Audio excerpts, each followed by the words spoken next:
To everyone out there, we are so grateful to have you here today, and we don't take for granted for a moment the fact that you're willing to spend some time with us. But now that we've got you, we'd like more of you. Consider signing up for our mailing list, checking out our website, even following us on Twitter. So let's get back now to our main event. As Natalie mentioned, this program is part of our series, the Berkeley Judicial Institute series on judicial stress and resiliency. The pandemic holiday version. Who knew so many holidays would pass while we're talking about this? And we have our dynamic duo to lead this conversation. Judge Jeremy Fogel serves as executive director of Berkeley Judicial Institute.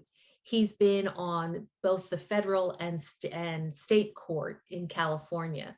He's also served as director of the federal judiciary's education and research arm, the Federal Judicial Center, from 2011 to 2018.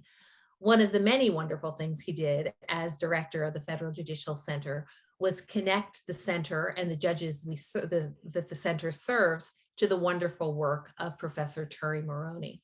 Professor Maroney, who sits at Vanderbilt Law School, is professor of medicine, health, and society. And while it would take forever to talk about all she does and how she does it, let's just say her research focuses primarily on emotion in the law. More about them, more about BJI in our chat. As Natalie said, we encourage you to put your questions in your chat. Let us know tips, concerns, all sorts of good things. And with all of that, let's get to it. Judge Fogel, what will we be talking about today? Well, thank you, Denise. Thank you for everything you do for us. So we're going to talk about stress and resiliency, but we're going to give it a particular gloss because of the time of year that we're at and the social situation that we're in. That's why we're calling it the pandemic holiday edition. And so the way we're going to proceed is to talk initially about what we know about judicial stress. There's been a lot of work done on it recently. The American Bar Association has done actually 2 studies, and the most recent one has some very interesting data about judges and about how judges are affected by stress. And so the first topic we're going to talk about is just what we know, what the research shows about how stress affects the legal community and judges in particular. Then we're going to kind of move on to how the pandemic has exacerbated and really synergized in some ways with what we normally experience in the way of stress, how it's made certain things a lot worse. Actually, it's made some things better, and we'll talk about that too. But it's kind of created its own reality, and there's some data now because the pandemic unfortunately has gone on long enough. We actually have some data as to how it has changed some of these stress dynamics that we'll talk about.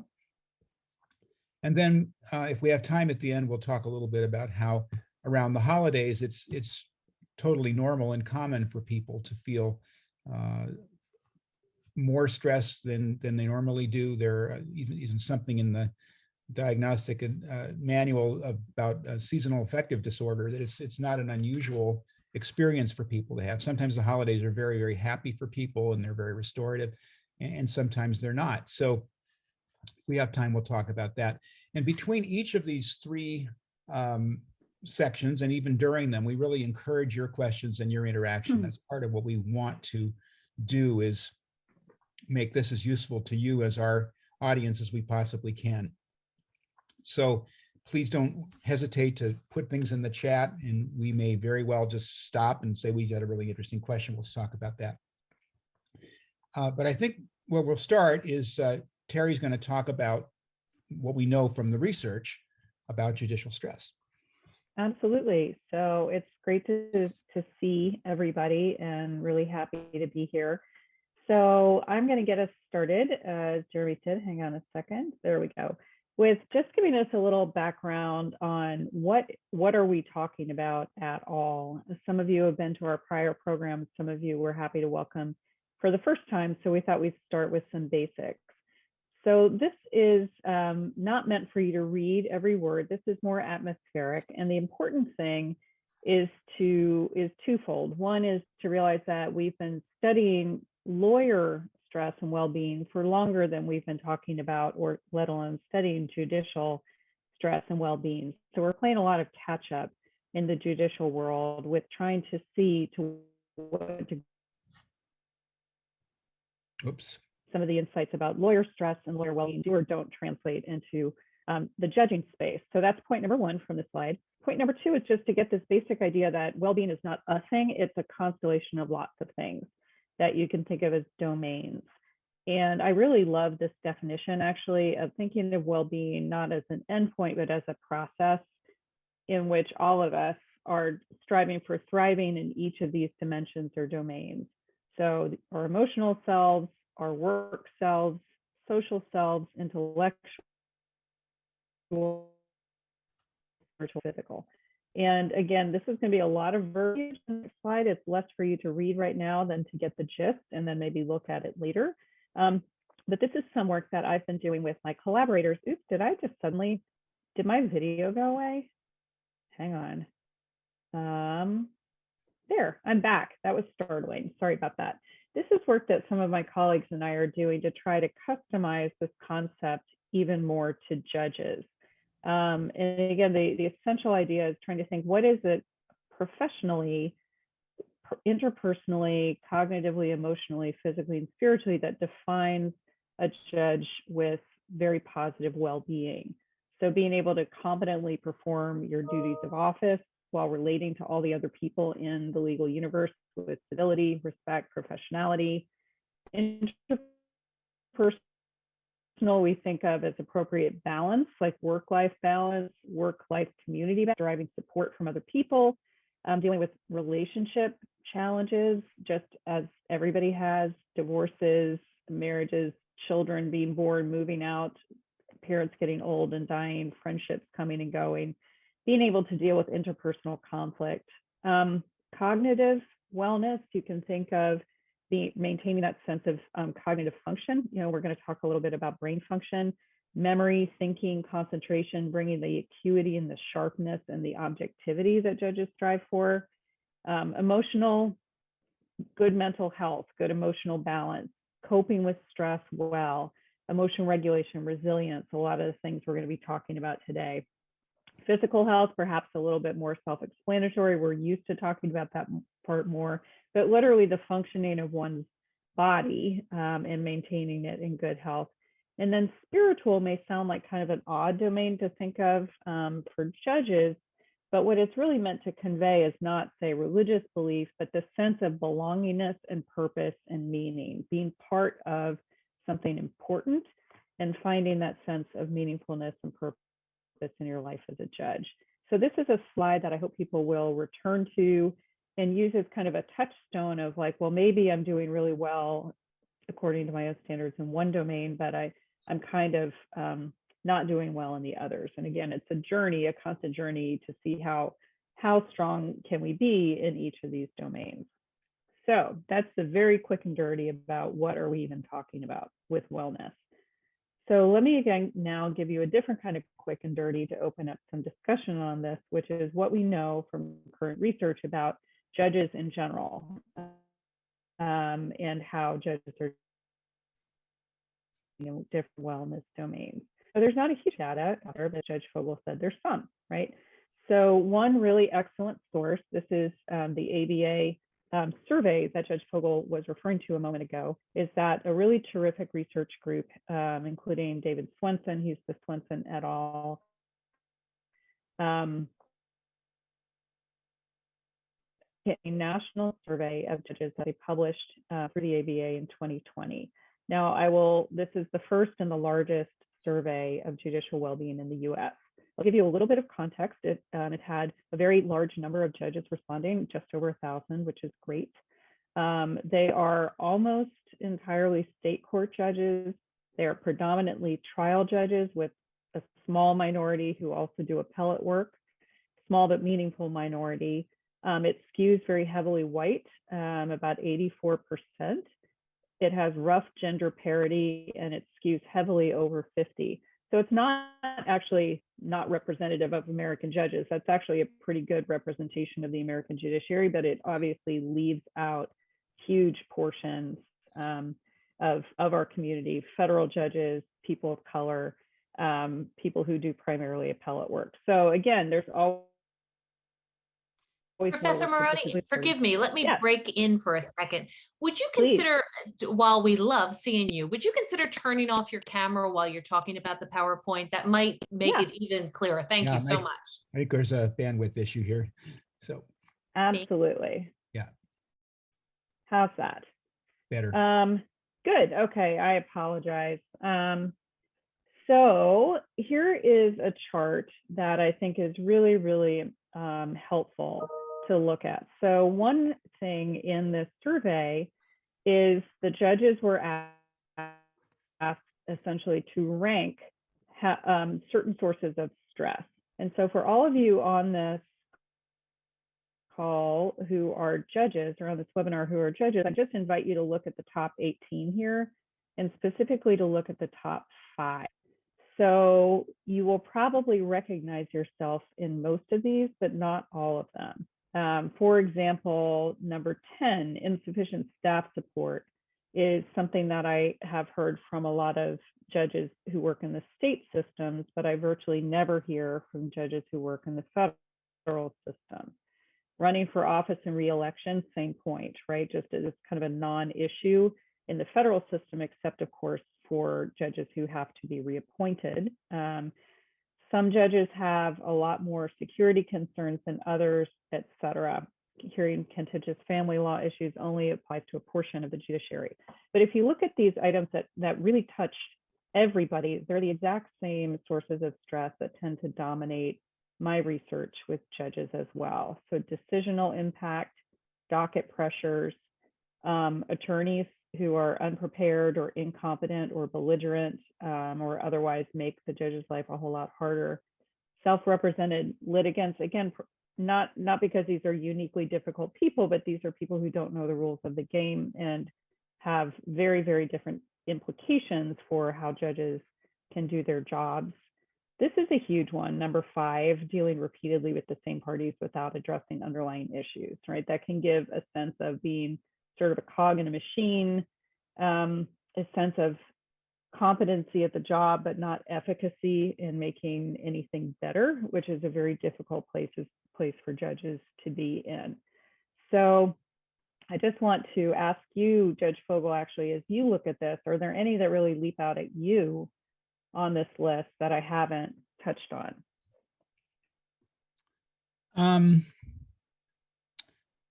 Well, I think one that I hear about a lot from judges, and I remember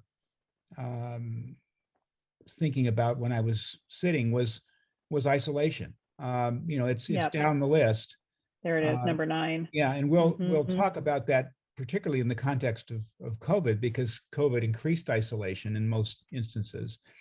But when you're dealing with so a lot of hard decisions, a lot of difficult people, a lot of you do a lot of it by yourself. Or you might have staff. If you're lucky, you have staff who are sympathetic and supportive. But there's some way that if you're the decision maker and you've got tough cases, that leads to a certain kind of isolation. And it's also really hard to show your vulnerability, particularly if you're an elected judge. I mean, you don't want people to see your weaknesses, right? I mean, I didn't know what I was doing there. It was an issue I didn't understand, where I just felt completely inadequate to the task. I mean, those kinds of self-revelations or self-realizations are very hard to share when you're expected to be the person at the top of the pyramid and you're expected to know everything. So I think isolation is a big one. Yeah, I agree. And I think if you go down a little bit and you talk about the trauma, this is another one where it's reported. I mean, what you see here is people who reported it, and it was 45%, almost 46%. That's a very high number. So that's a big number. Yeah. And I suspect, in fact, I would wager a significant amount of money that that's underreported, that people don't often realize how much they've been affected by seeing difficult things, and have a hard time articulating it sometimes. And certainly true for people who do family and juvenile cases, because you're seeing it all the time. But you can see it doing criminal dockets, obviously, if you have cases that are particularly violent, or we, Terry, as you know, when we did our seminars with federal judges, the one thing that they kept bringing up was doing child pornography cases, and just seeing the evidence and how they were affected by that. It can even, all it takes is something that ties into something you care about, your sense of your own humanity, and you can have these sort of traumatic impacts. And the people who spend a lot of time working with family law judges and juvenile dependency judges, I mean, they've spent a great deal of time talking about secondary trauma and trauma-informed courts, and this whole idea that you need to be able, in your job as a judge, which is supposed to be kind of linear and logical and everything, you need to be able to deal with very intense emotions on the part of other people, and really hard situations that other people are experiencing. And that seeing that every day, and then you add that to the isolation, it can really start to weigh on you. And I know I've shared this in a previous session we did, but there was a year back when I was on the state court, and my job was to settle as many felony cases as I could. And that was my job. I just, all day long, people would come in and I would try to cut deals. And a lot of the stuff I saw was pretty routine, and a lot of the stuff I saw was not. I mean, there were some sex crimes. There were people who were drug addicts who had kind of ruined not only their own lives, but those of their family and their loved ones. And, it's like I kept seeing this day in, day out as I was trying to resolve these cases. And I noticed at one point that it really was affecting my overall sense of well-being, that I seemed to be kind of an optimistic person and pretty upbeat.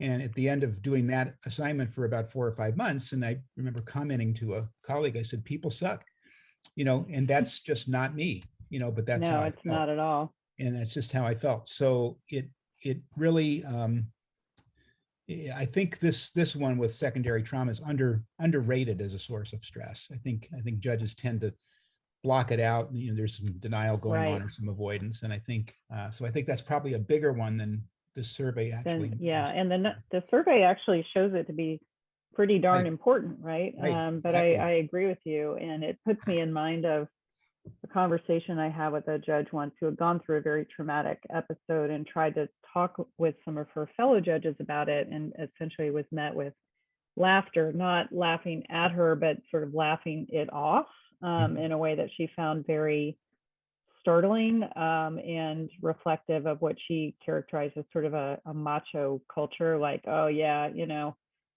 that's what happens, and we all deal with it, so just deal with it. And sort of, and that felt really off to her, and made her feel very isolated from her colleagues, that she couldn't get somebody to say, even like, wow, that's horrible, I'm so sorry. That would get to me too. Are you okay? But instead of like sort of a gallows humor thing, which is very easy to fall into in some of our jobs when you see horrible things, but gallows humor is not necessarily a great connection or coping mechanism either. No, I mean, it works temporarily, but it also reinforces some things. Yeah. So, the other one I did not mention earlier, but I think is kind of worth mentioning in this context, is self-represented litigants. They're sort of the obvious structural challenges of dealing with people who don't know the rules and don't know what they're supposed to say and do, and just kind of guiding them through the systems as well as you can. And obviously people who don't know what's expected of them sometimes can take up an undue amount of time. So there's that level of stress that comes from that.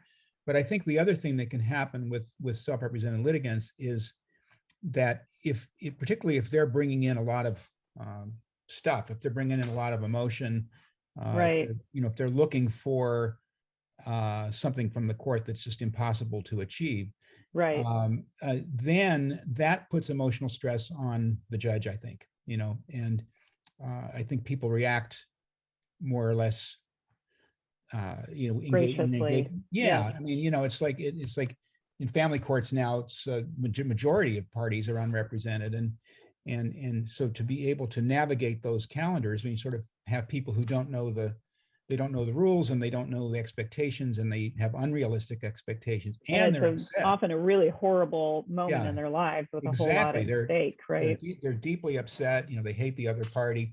It's like that for the judge to preside over that in some way that maintains order and dignity and so forth is incredibly difficult and Very, very stressful. hard Yeah, work. yeah, Yeah. yeah. And we haven't even talked about, say, sovereign citizens and folks who Right. come in whose entire agenda for a particular hearing might be to just methodically refuse to recognize the court's authority, That's right? right. So that's that's a unique form of stress as well. That's right.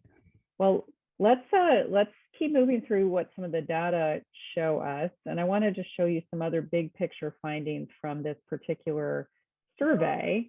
If I can get this to move forward, I did want to point out, and it just kind of flew by there. Sorry, there obviously a very real bandwidth. Just as a source, being relatable with a source of stress, I'm sitting in a closed room in my parents' apartment, sort of on their Wi-Fi, and clearly it's not the Wi-Fi I'm looking for.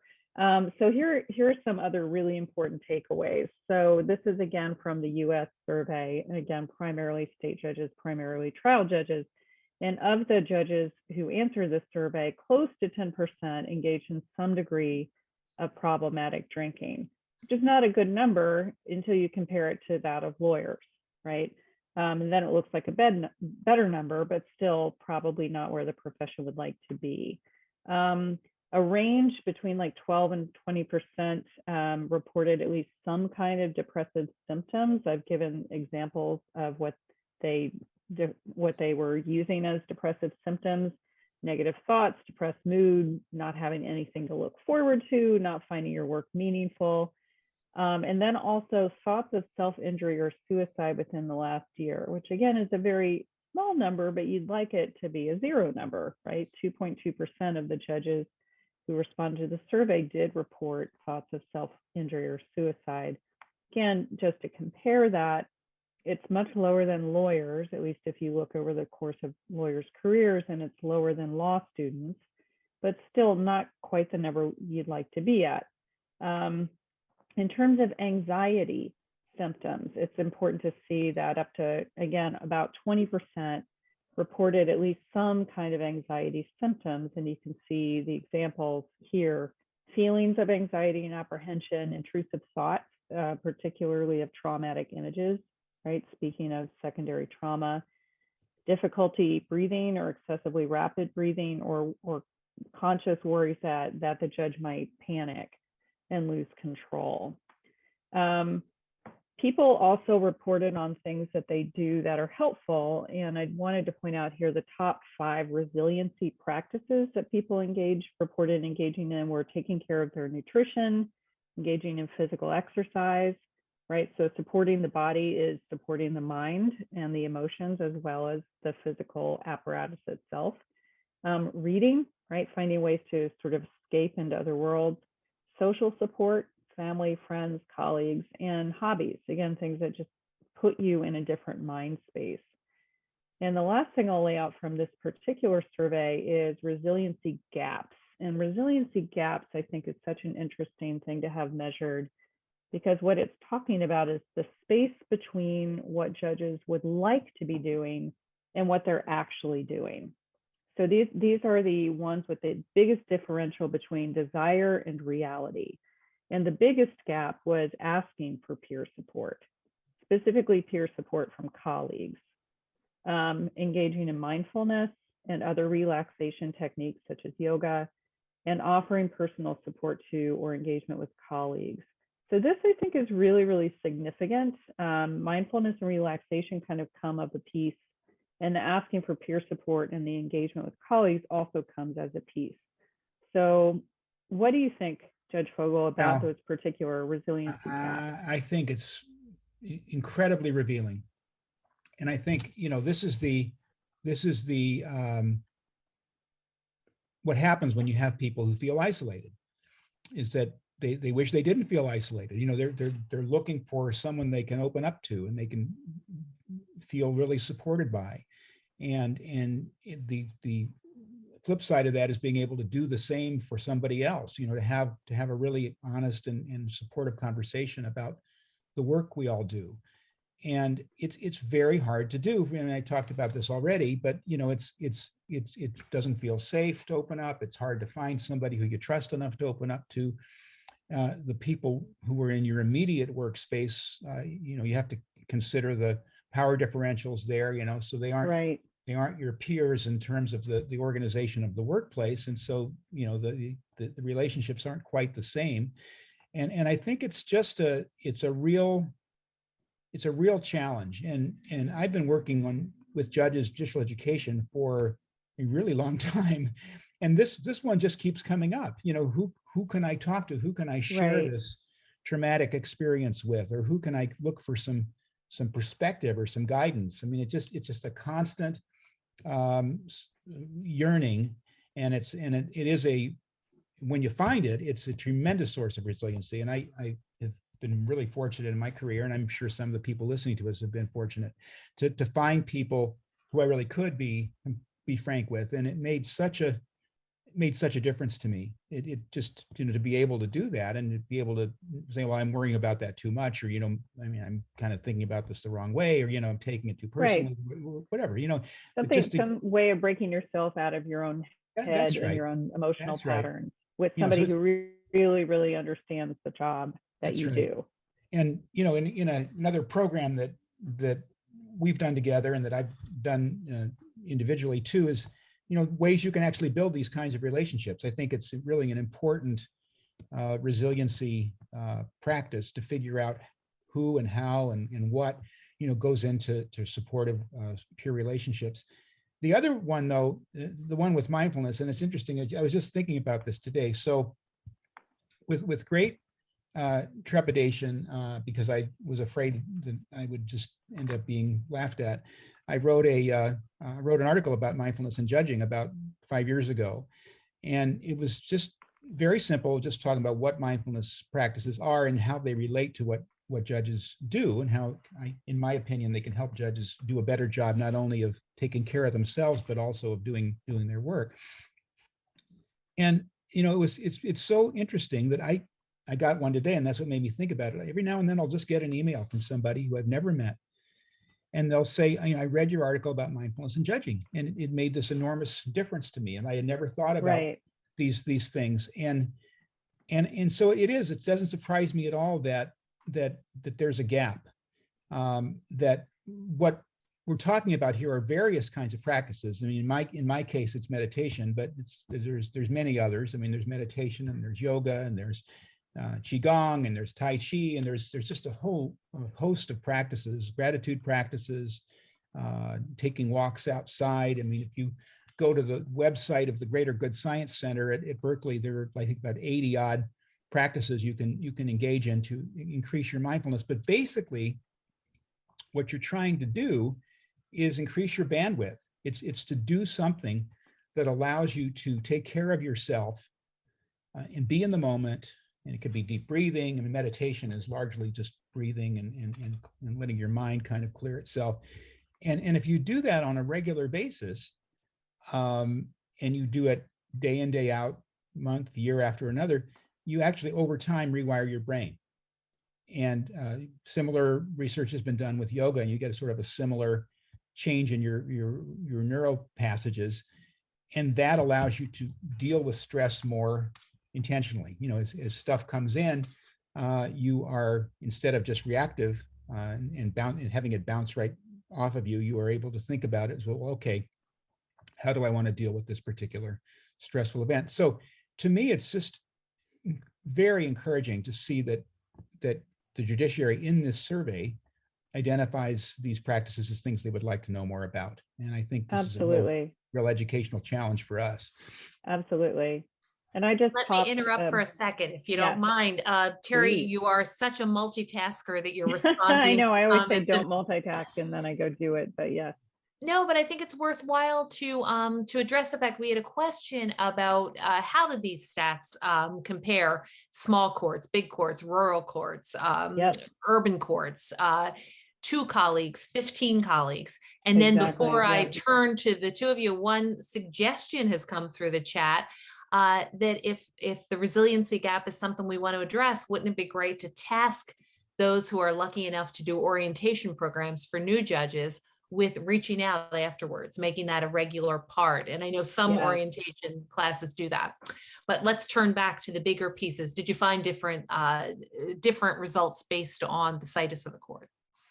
Right. So as I said, and thank you, Bonnie, for having posted that question. As I said in my chat, the Swenson et al. Survey has some of those distinctions, but not as many of them as you'd probably like, because all research is a trade-off, and they traded off a little bit of those details in the interest of kind of hyper ensuring true anonymity. So, but in my own work, those are the kind of distinctions that I am tracking, just because it's a very different research design. But I think you're definitely on to something.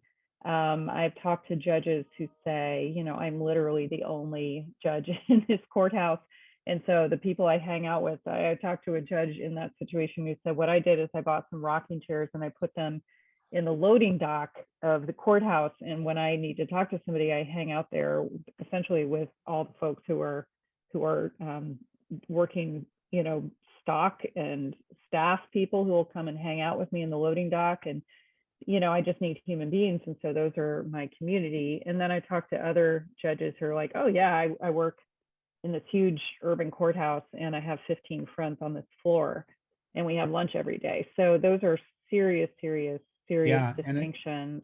I want to just add a little bit to that, because this is actually a topic that's interested me for many years.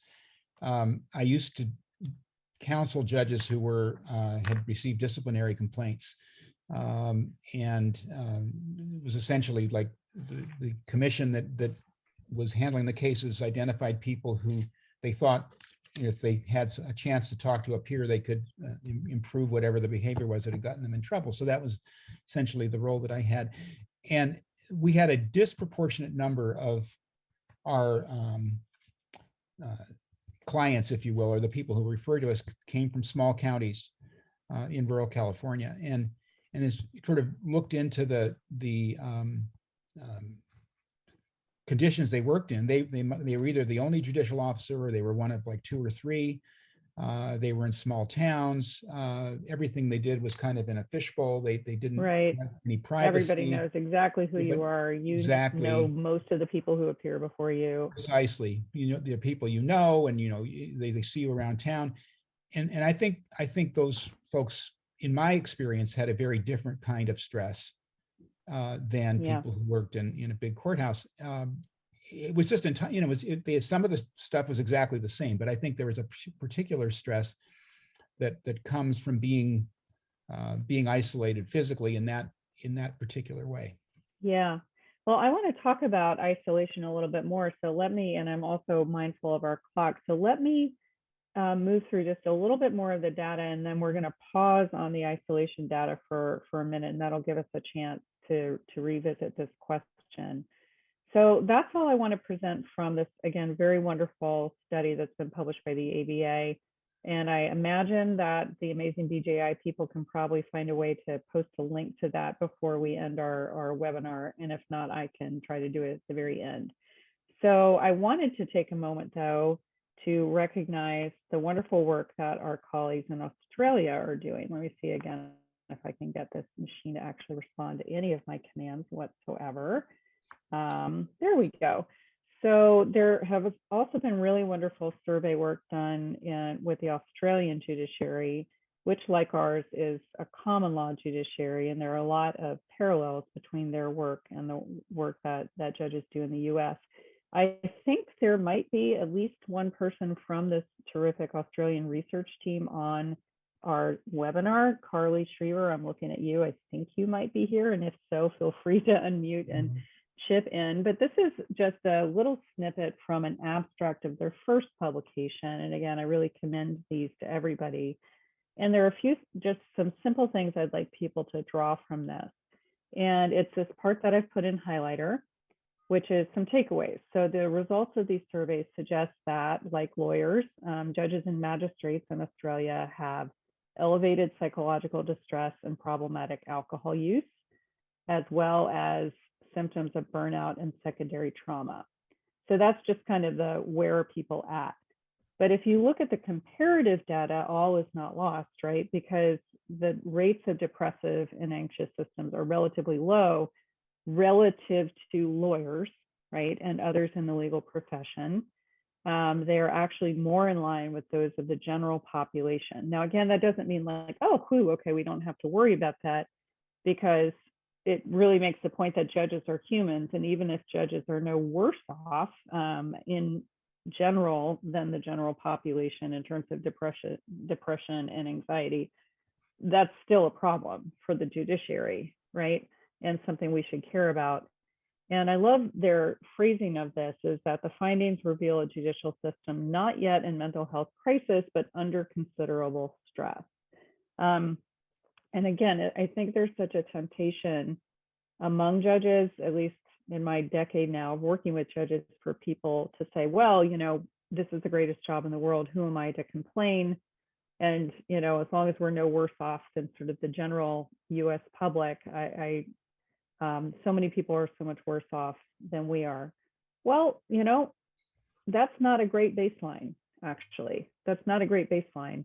And the impacts of things like alcohol, you know, misuse, psychological distress, burnout, depression, anxiety, we care about those for all people. So why not care about them with judges? And also the impact of those on the general public are greater, right? So Carly, or I guess I should say Dr. Shriver, if any of you from the Australian team are on and do want to unmute yourself to say something to us, I would love to hear from you.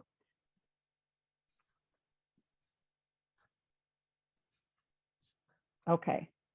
Perhaps it is actually 3 in the morning there, like 5 days from now. So just know that, you know, we are not the only ones, right, in the US who are struggling with these same issues. And the last thing I'm going to do in this first chunk, right, is I'm going to just show you a little bit more data that comes from my own studies. Oh, I see there's a chat. Is it in fact? Oh, thank you, Natalie, for putting up the ABA publication link. So it's up in the chat now. So let's just move on. And I want to talk a little bit about isolation. Again, I just have to get my machine to respond in any semblance of a normal fashion. I really feel very much like all the judges who are struggling to get a Zoom trial going, right? So I'm going to give you some data that comes from a survey I did with the virtually entire judiciary of a major state within the United States. And the questions had to do with how isolated people were. So the data is going to look a little busy, but I'm going to interpret it for you. So look at these two scatter plots. So this is judges were asked, and again, this is a very large group of judges, state court judges, appellate and trial, to drag a little cursor between 0, which means not at all isolated, and 100, which means as isolated as a human being possibly could be. And they were asked to drag the cursor to reflect where they felt they were in terms of being isolated at work and how isolated they were in their personal life. So 2 really, really important things to get from here is extreme. The first one is extreme variation, right? In both of these, you have people who are at the absolute 0, like not isolated at all, and you have people who are topping out of it. It would be literally impossible to be more isolated than I am. So that is really important. I think that people presume that all judges are horribly isolated. That is not true. But it is true that some are. And so that leads to the second point, which is that the median, again, in something with this much variation, is not, you can't say this is where most judges are at, right? But you can say this is where the median hits, and it's above 50%. You'd probably like that number to be pretty low, and it's not. And the third thing I guess to notice here is people in general, if they're isolated, they tend to be more so at work than they are in their personal lives. So the median at work is much higher, almost twice as high, not, almost, not quite, than in their personal lives. So if you're really, really looking for a target for reducing isolation for judges, you probably want to concentrate at work. And I don't show the breakdown here, but the appellate judges, their median was much higher and their range was lower. So the appellate judges, and maybe that's not surprising, were more professionally isolated than the trial judges. It's also interesting to look that if you look at who are the individuals that are reporting above 50 levels of isolation in both personal life and at work, it's almost a third of the people. That's not good, right? That's not good. So that means that there's a cluster of people who are highly, highly isolated in both areas. And even more worrisome, 11% were over the number 70 for both of them, right? So again, this is not a universal phenomenon. Some people are just like not isolated at all, but we do have these smaller subgroups that are highly, highly isolated, about whom we should be very concerned as colleagues and as professionals. And then finally, there was a separate set of questions that were about having mentors, trusted mentors and trusted peer judges, which Judge Fogel, that's what you were just talking about. And again, most people had a mentor or a peer. Some had both, but again, a small but non-negligible cluster has neither. So I'd like to just open this up now again for you to, Judge Fogel or anybody else, to discuss this. Does any of this surprise you? Does any of it not? Does any of it, what concerns you? No, it doesn't surprise me. I actually think it's a positive thing that people, even in an anonymous survey, will acknowledge these feelings. I think that's a start to dealing with them. I think, one of the things that I do think about sometimes is the mentor or peer piece, because, I think there are different levels of connection that people can have. And in some cases, it's you could talk at a superficial level. You can say things like, when you have somebody with, X crime and a couple of priors, I mean, what generally do you do in the way of sentencing? That's not an insignificant conversation. There's something important going on there, but it's not a particularly close conversation either. It's one where you're just kind of looking for help dealing with practical issues. And that doesn't mean that if you're having a real emotional challenge or an emotional crisis around a case, that there is a peer or mentor who can help you through it. And I guess I would suggest that number would be higher in these more kind of traumatic or critical situations than it is for sort of day in, day out things. And I mean, it is encouraging that most people feel like there is somebody they can talk to in the more routine situation. Yeah. I think, I think the other thing is that having somebody who is isolated isn't just a question of that person feeling bad. I mean, that's certainly something. That's why we're doing this program, because people care about that, and we should care about that, because these are our friends and colleagues, and we want them to have fulfilling lives.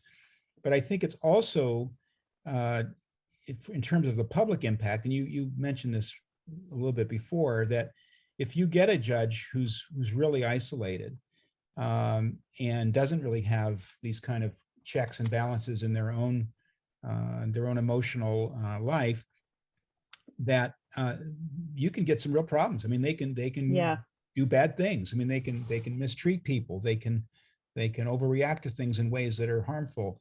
And again, I'm just thinking back to my experience counseling people in discipline contexts. I mean, this was another thing that people just didn't have anybody who could say, hey, you shouldn't yell at people, or you're right. You got to follow the rules before you hold somebody in contempt, or something like that would be a way something to get them out of their own echo Yeah, chamber and exactly fiefdom in a way. It's very That's easy right. to fall into a sort of a fiefdom That's right. mindset if you literally are not in contact with other people regularly.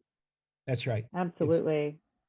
Well, And one of let our me, savvy yes, go chatters ahead, have said there's please. different ways you can look at it. You can say you need to deal with stress because it's good for you to deal with stress. But if someone isn't amenable to that, you could say instead, you might hurt someone Yeah. if you don't deal with Mm, the stress. And so that puts it back on duty and responsibility, which is a more right. comfortable pocket for some judges. It's a beautiful point. Well, Absolutely. it's a great point, and it reminds me, my wife's work as a parent educator. It was the same thing, that sometimes you couldn't get parents to say, well, I'm going to do this for me. I mean, I'm just stressed out beyond all belief, but I don't want to hurt my kids. Right. You could at least say, the consequences of you having untreated stress is that you're gonna hurt your children, and Absolutely. that would always be a way in. Yeah. So let me close out this little portion of our webinar by just presenting sort of a grab bag. So this is literally a grab bag of quotes directly from judges that I have worked with that I think capture a lot of these issues, right? So picking up on the isolation, you can become a hermit and you really, you got to fight it, right? Like this is something that is active, requires activity. The drag is towards hermit and the activity is towards not hermit, right? Getting to the ideas we've had about the cases themselves and the idea of secondary trauma. This is actually from an appellate judge who I think sometimes we mistakenly think that the trial judges are the only ones who have to worry about the secondary trauma, but I think it's not true, right? And this judge said, some of these cases affect you emotionally, the gunshot wound photos, the child porn, like we all have some of those cases, and you can think of like 5 that stick out even years later, right? So paying attention to that and thinking, well, how, not just, okay, cost of the job, I just have to kind of live with that. Well, how are you going to live with that better, right? I mean, to a certain degree, that is true. It is part of the cost of the job. One does have to live with it, but one can live well and one can live miserably with it, right? A point about burnout, this is an interesting point that was raised to me recently, is this idea that judges are often starting earlier these days, and that cognitive decline and burnout might actually be more of an issue for that cohort. I think obviously it's too soon to know that, but the impact of judging, say, for 40, 45 years might be very different than judging, say, for 20.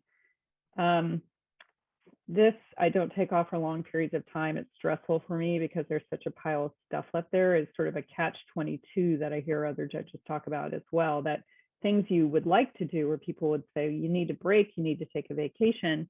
You can say, well, the break or the vacation actually makes me more stressed out because my work doesn't go away and it's actually worse when I get back.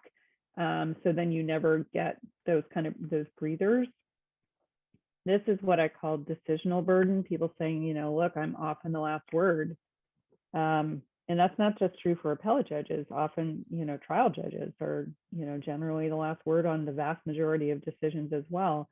And say that just weighs on you and you lose sleep over that. And then finally, sort of what I described as maybe the competency or the efficacy problem, that you can often have a front row seat to a lot of misery and a lot of societal problems, but very poor odds of improving the lives of people before you. These are tough. And again, this is the part of, I feel, judge our presentations where it just sounds like we're kind of the bummer train, right? But I think the only way you can really talk about coping with these kinds of stressors is really to acknowledge them. I'm also seeing a comment in the chat from Shannon Avery saying there's a presumption that judges are privileged people who aren't coping with trauma themselves or prior trauma. Shannon, I think that's such a really important point because judges don't spring like Athena straight from Zeus's forehead, right? Everybody has a life and everybody's gone through things, and some judges have gone through lots of things, right?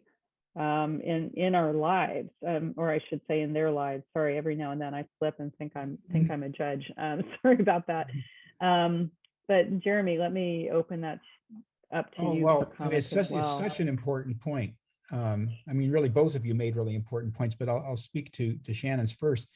Absolutely. I mean, each judge brings her or his own stuff to the party. I mean, and there may be certain kinds of cases you shouldn't hear because it's too close to your own experience. But absolutely, I think it's important to remember for people outside the judiciary or for colleagues to remember that judges are people and they bring their own baggage, their own life experience with them, and that can become a stress issue in itself. And it certainly, I think, if you know that, it can lead to a more compassionate and kinder view of who judges are. I think which I think is very important. And the other thing to Terry's point about we've kind of spent the last 40 minutes or so going through all the different ways that stress affects judges. And I think what she said is absolutely right, that you can't really deal with it if you don't know what it is you're dealing with. That there are tendencies that many of us have to avoid things that are difficult, to not acknowledge them, to minimize them, to say, well, I remember facilitating a small group once where I just had a couple guys in it who, their response to seeing child porn pictures was to have an extra bourbon that night, and so, so it's like that is not uncommon in our society. And I think one of our goals here, one of the things that both Terry and I are very dedicated to, is trying to help people who do this work, which is such important work, be healthier, be emotionally healthy and resilient. And there are specific things that one can do. We talked about some of the gaps. I mean, certainly eating and sleeping and exercising and having a community of people. All of that is absolutely critical. And then there are practices which I mentioned very briefly, and in some programs we'll talk about in much more detail that can increase your resiliency and your ability to deal with these things. But I think it all starts with recognizing what it is you're dealing with. Absolutely. And I think that's why, I mean, it's really why we've spent so much time talking about it, because it's like, I was a judge for a long time. I felt all these things, or many of them, but putting a name on them, and this is something I actually learned from Terry from working with her, putting a name on something helps you deal with it. In other words, instead of just having a vague feeling of discomfort, or I'm just really stressed out, I'm just having a really hard week, being able to really identify in granular detail what you're feeling, what you're experiencing, helps you develop strategies for dealing with those things. So it's a little counterintuitive because again, in our culture, I think we're often taught that if you dwell on something or talk about something, you're kind of giving it oxygen. And clearly there is a point at which that's true, right? Excessive rumination, etc., intrusive thoughts. But if you're staying out of that danger zone, it's actually far more productive to notice, name, and understand it, because then you can actually do something about it. And I think it's important here to say that this is, of course, not all that judging is, right? Like, who would do this job as this is all it was? And one of the things I really appreciate specifically about the Australian surveys and some work that some other Australian colleagues have done that's more qualitative is it shows that judges actually have very high levels of expressed job satisfaction. And all these stressors are true too, right? People are very high on feeling a sense of meaning and purpose, which is part of that spiritual domain of wellness. People will say, like, this is the greatest job on the planet. And that can coexist with all of this sort of blah that's on the screen right now of exactly how hard it is. And I think it's so easy just to say, I'm not allowed to complain, I'm not allowed to notice and name these things because I love this job. All of these things, it's like any complicated, important life endeavor, you can love it and be committed to it and have things about it that are profoundly, profoundly challenging and difficult. And the fact that you love it or have a high level of satisfaction with some elements of it doesn't mean you don't have to deal with the hard stuff. That's right. Right? Absolutely. So let us talk a little bit about, if we can, let me see if this is next. Can we talk a bit about COVID and the holidays? And then we'll just open it up for chatting in general. Can we do that? Yeah, I think Great. Okay. we have about 18 minutes, so we can do Yeah. COVID. Okay. So COVID, the story with COVID is again sort of all that plus plus a whole lot more. So going back to isolation, again, these are all real quotes from real judges that have, either had an interview with me or responded to a survey. Here's a judge that's saying, the isolation wasn't the worst, because he says, I'm an introvert, so I appreciate being alone more than others. But sometimes it's downright depressing, and I've struggled some, right? So even for some people who can handle a good deal of judicial isolation, COVID is kind of pushing them way outside that comfort zone. A lot of complaints that collegiality has really, really suffered, that face-to-face does matter, and that the quality of the relationships that keep a functional court functional have been extremely strained. And again, it kind of depends on your baseline. Like if you were already in a court with a collegiality challenge, it probably intensified.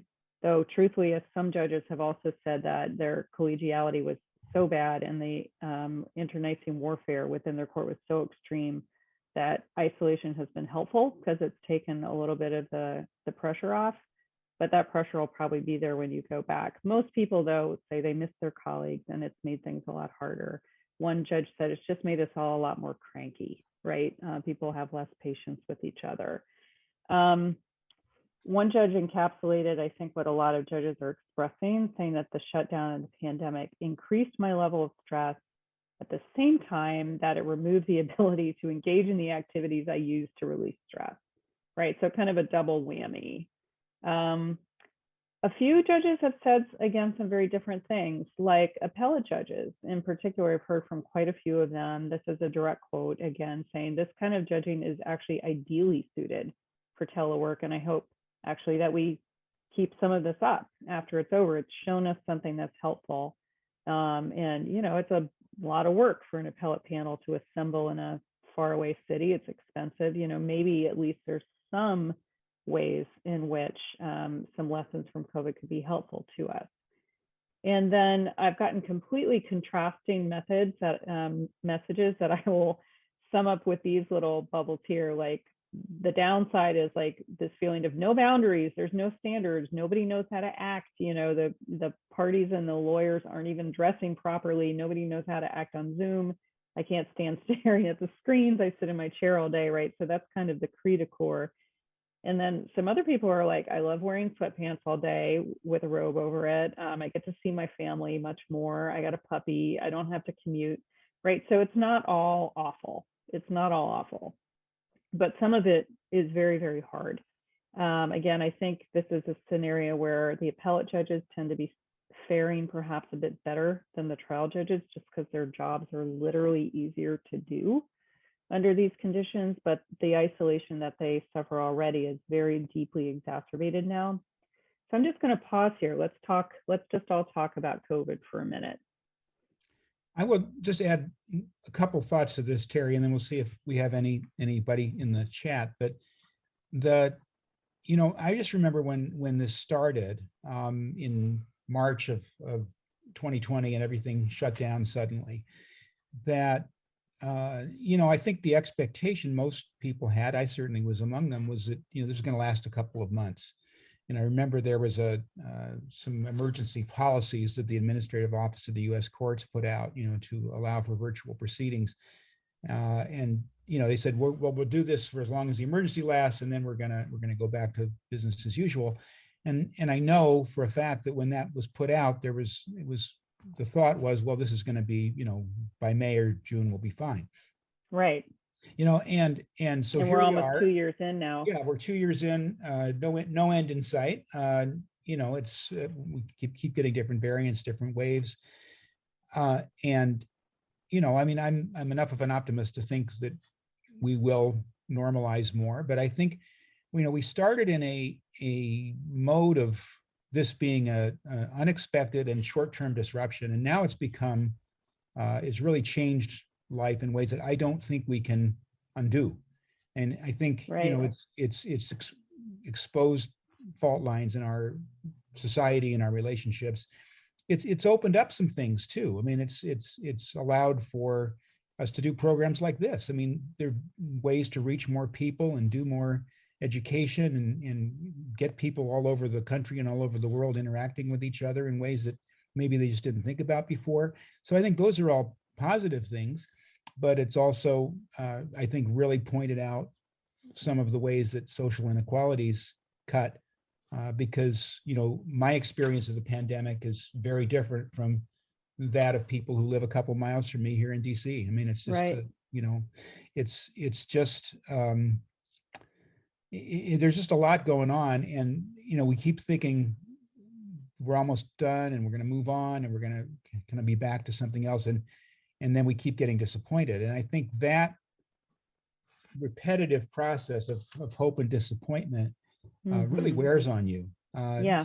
I think it really wears on you. I think it's something that's certainly not just about judges. I mean, it's about everybody, but I mean, it's part of the background in our society right now. Yeah. Yeah. And it's definitely, I count myself among these people. It's lowered narrowed my bandwidth for irritation. I think I am grouchier, just like the judge said. Everybody's a little crankier. I think it's easy to get pretty cranky in this situation. And again, judging is such a stressful profession anyway, and being cranky has real impacts on other people. So on the other hand, it makes me really, really happy to hear judges say, like, there are some ways in which I am finding a way to squeak something good out of this. Like, yeah, if you can, some judges have really long commutes, and I don't think that's a small issue, right? Judges who drive 100 miles each way, or judges who ride circuit and are constantly on the road away from their families. If there's any way to focus on any little way in which this has been positive, I say go for it, right? Because I think everybody, and judges especially, need everything they can get at this juncture. Yeah. Well, and forgive me for bringing in a negative, but we'll turn it to a positive. I especially hear a lot from new judges who will talk about it's hard enough to prove yourself as a new judge under any circumstance, but the Right. pandemic has their babies on display in the background, or their Right. spouse coming by for lucky. Like, how lucky is a human being to have loved ones, right? But you don't necessarily want to see them on Zoom. So I think the way I could turn it into a positive is that makes it incumbent upon experienced colleagues to make sure you're reaching out to your new colleagues in different ways. So to Yeah. address those things and to feel better about themselves, all those. How did I do, Professor Maroney? Did I do okay? Yeah. Yeah. And I think it's also, I've talked to, I did a seminar with a huge group of new appellate judges from around the country this past summer, and surveyed them to see how many of them had actually joined their court during the shutdown. And it was a lot of them. And think about the dynamic of trying to integrate yourself, one, having a moment of extreme professional transition, and trying to integrate yourself into a collaborative, hopefully collegial community on whom you will rely, because it's an interdependent type of judging, during a time when you literally don't get to meet each other. And I think that judges who are in such a court, if you have new colleagues who have come in during the shutdown, I think extra fair, care and feeding is called for. It's just a really tough thing for a person to pull off. I'm on a planning committee for one of the circuits, and in talking about education, one of the things we wanted to do at a circuit conference was have the new judges, introduce themselves and be in some conversation about what the transition had been like for them. And there's people who've been on the court now for a couple of years and have not met their colleagues. Yeah. It's just they've met them virtually, but they have not actually been in the same physical space Right. with them. And that's new judge orientations for a lot of jurisdictions have been really curtailed and don't have the same immediacy that they have, when you can actually spend time together and go out and have dinner together and those kinds of Unfortunately, some of that is coming back. Yeah. Slowly, but it is coming back. It and is. Again, I'd say to the extent it's safe, maximize it. And really, if you are on a court that has judges who have come on during this time, I'd say just think about them, remember them, and reach out to them in any way you can. And I will, again, turn this into a little bit of a positive, which is going back to the authority point. You know, I'm doing a trial from my living room, and maybe the baby's going to run in, or whatever it is, or litigants and lawyers are acting different than they did in court because there's not that gravitas of having had to go and dress up and all that stuff. Yes, those things are hard. And I think it is a different kind of challenge to figure out how to maintain order and authority in those scenarios. But I think it is also an opportunity for judges to think hard about how much of that actually matters. Just because things were one way doesn't mean it's the way things should be. I don't know, does every litigant have to dress up? Does it matter if somebody goes and gets themselves a glass of water, or temporarily, you know, does some small task that their child needs? I don't know, is that important? And I'm not saying that they're not important, but I am saying that human beings don't like huge changes and surprises. And so sometimes what we find distressing is just the fact that it's startling. Like, we're just not used to seeing people act in a particular way during a court proceeding because they happen to be in their home, or they happen to be in the cell, right, as opposed to them having brought in. And that doesn't mean it's bad. It really doesn't. You know, and I was thinking, we were at this conference where the judge who presided over the proceeding, where the lawyer had the cat filter on his face, and didn't know how to get rid of it. And that judge did a really great job, actually. He didn't shame the lawyer.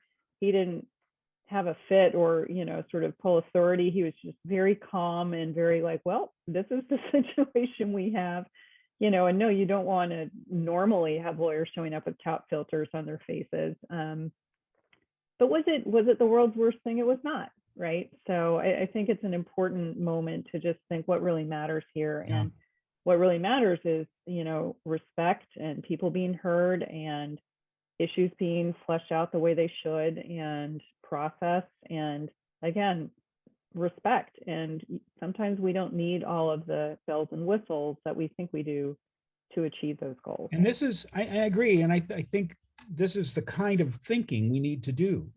You know, we're not responding to an emergency anymore. We have gone way beyond that. We now are living in a new world, and we will have to decide at some point when life returns to something closer to normal, how much of this virtual world we want to keep.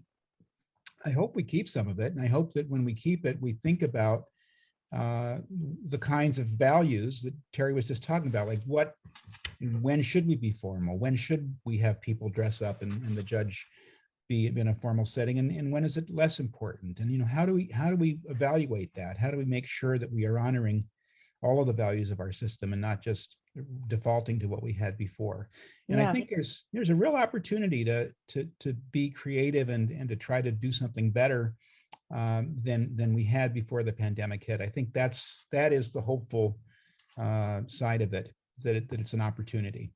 Yeah, and again, all of the survey data that we have and the interview data showing that judges were, you know, under, again, not in a crisis, but under significant stress. To the extent that there's any way that these special conditions have shown any possibilities for alleviating some of that stress with no cost in terms of the quality of judging and the gravitas of the courts, you know, hooray, right?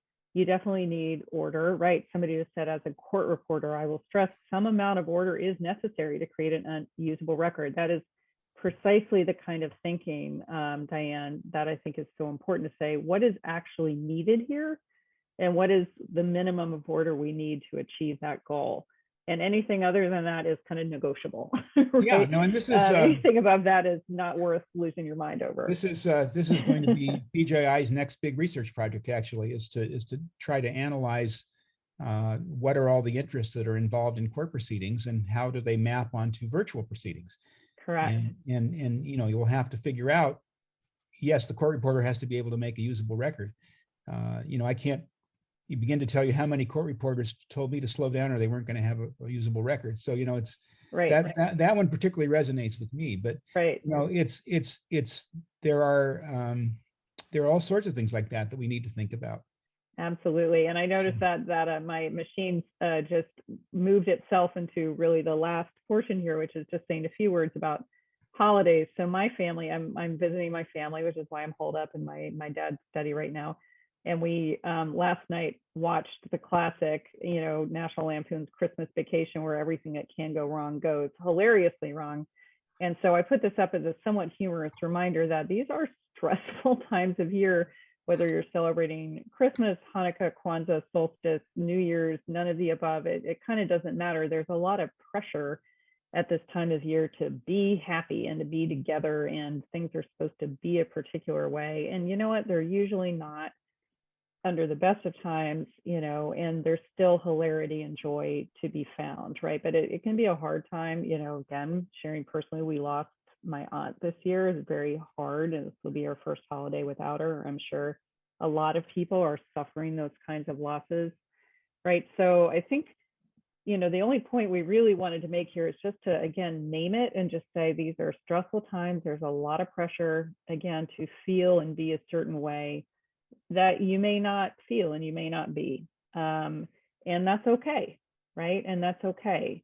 These expectations can be a source of stress, and in a way that saps our ability to take the good things from this season, a chance to, be humble and be grateful for the things that we do have. The fact that everyone who's on this webinar is still alive, right?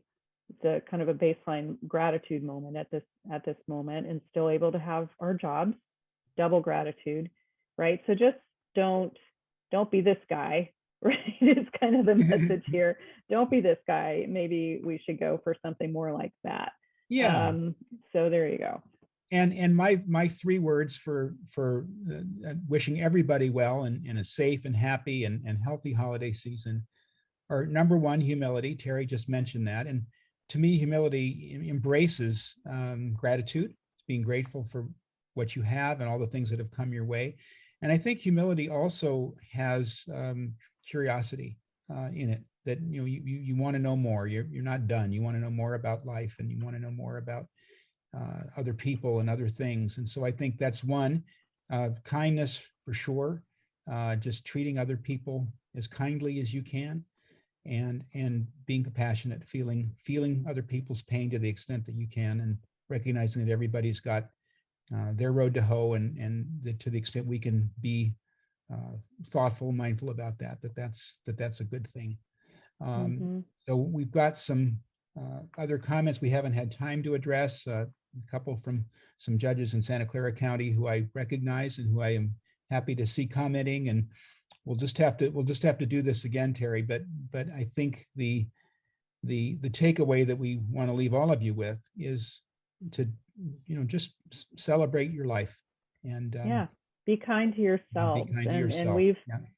And we've on purpose, because we've had a number of other webinars specifically about emotion regulation, about mindfulness. We again have leaned a little bit more on honesty, on the things that are really difficult, and less time on coping mechanisms. And that's been on purpose. Again, just because it's so easy to get caught up in the everything's fine, I'm so lucky, to still, again, be alive and have a job and serve the United States of America, or my state, right? But do be kind to yourselves. You have been through so much, and there's so much more, unfortunately, ahead of all of us. And finding that space and that time to be grateful, but be honest with yourself at the same time. These things, again, just like high job satisfaction, high stress, can and do coexist.